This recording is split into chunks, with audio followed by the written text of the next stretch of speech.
In LA, once something gets stolen, you're never gonna find it. It's gone. It's gone for good.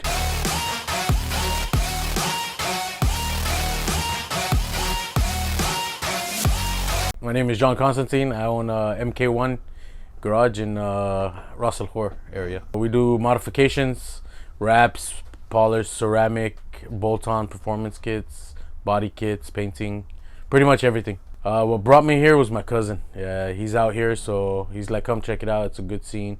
So I came out here in 2011, November, and been here since. And my dad, he was a mechanic, and yeah, so I learned from him. You know how it is. Once you start on a car, it's over, bro. Well, it all started even when I was young, man. Maybe 12, 13. There's a store next to my house called Target.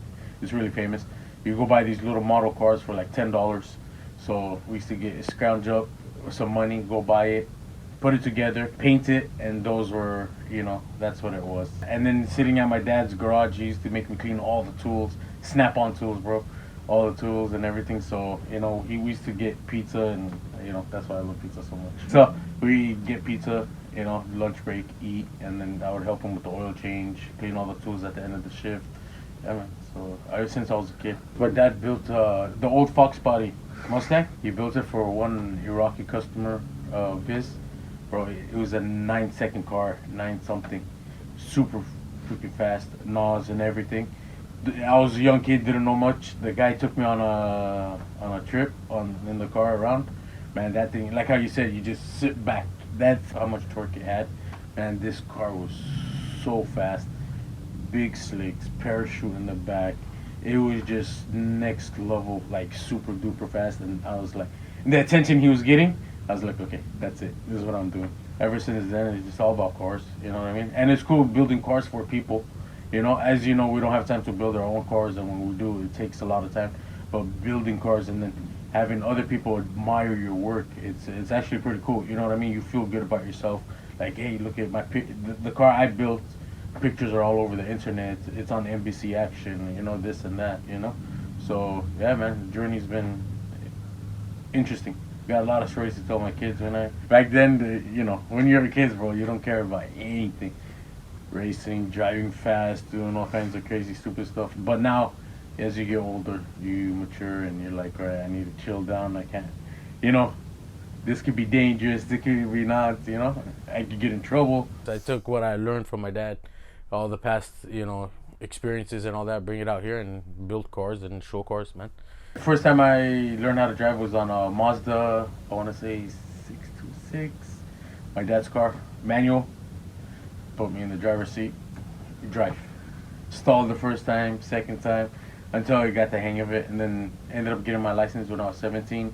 That's when I got my Honda Accord. It had 17-inch rims on it, underglow lights. That was the era of the Fast and Furious. Sound system. It was bagged. Went to the movies one day and the car got stolen. It was a dark navy blue color. So many memories, man. That car was badass. I did everything myself, you know, at my dad's garage. It wasn't a performance. It was more a show car. We shaved the door handles. We did the electronic popping doors, sound system, rims, air suspension, lighting everywhere, you know, because of Fast and Furious. So we had to do all kinds of neon lights. And then, yeah, I had the car for about maybe 4 years. Yeah. And then it ended up getting stolen. Because usually everywhere I would go, I would slam the car and literally the body would touch the floor. But then that one day I went to the movies and the car was raised up, forgot to slam it. They picked it up and it was gone, man. I was crying, man. Man, I put in so much work, time, and effort. You know how it is, man. When you build a car, you know, we did the interior, everything, and it was just all gone in a flash, bro. That car was never seen again. I called the insurance, the police, everybody. But in LA, once something gets stolen, you're never gonna find it. It's gone. It's gone for good. There was a lot of underground racing in the States. You know, we would all go to San Bernardino. Over there, it's like pitch black. It's a desert. And just race. But nah, my car wasn't for performance setup. So it was more show. But I would always go because, you know, I had a cool show car, man. That car was just like...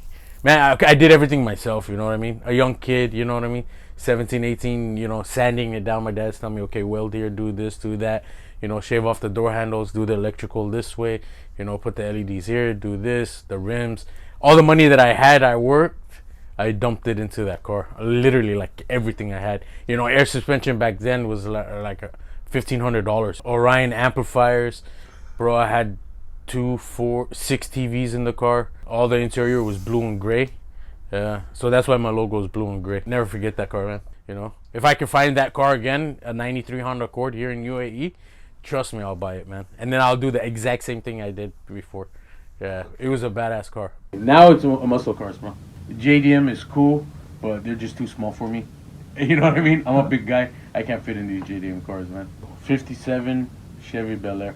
That's my dream car, man. Purple with white and then white interior, man. That's it. Pure stock. Classic cars are always the best.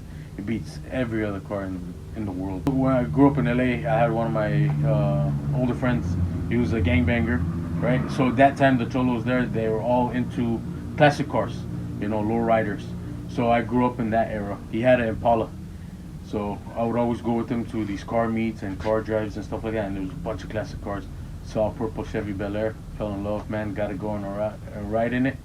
And yeah, it's over since then, bro. Just completely stock. It's a cruising car. Classic cars are classic, bro. It's respect. It's the whole. You're driving down the street, everybody turns their head. You know what I mean? It's not like driving a Dodge or a Mustang or any other car.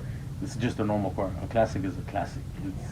It has history behind it. Well, when I first came out here in the beginning, I didn't know there was even a car scene here, man. And then I met Josh. Yeah, he owns the Yellow Punisher, and he's the founder of the Dodge Club, and I'm one of the admins now. But that's how I linked up with him, and he's like my best friend now. And then he's the one that introduced me to the scene and everything else, and all the car guys. It's especially over here, man. It's a growing scene. You know what I mean? It's not like the States where it's already there, grown, and it keeps on growing. Over here, it's something new. You know what I mean? 9 years ago, it wasn't like everybody was just modifying the car, wanted to go to a car show. Now there's car shows every weekend and car meets and greets and all that stuff. So it's a big thing now. So it's good. Oh, will you fucking fight back?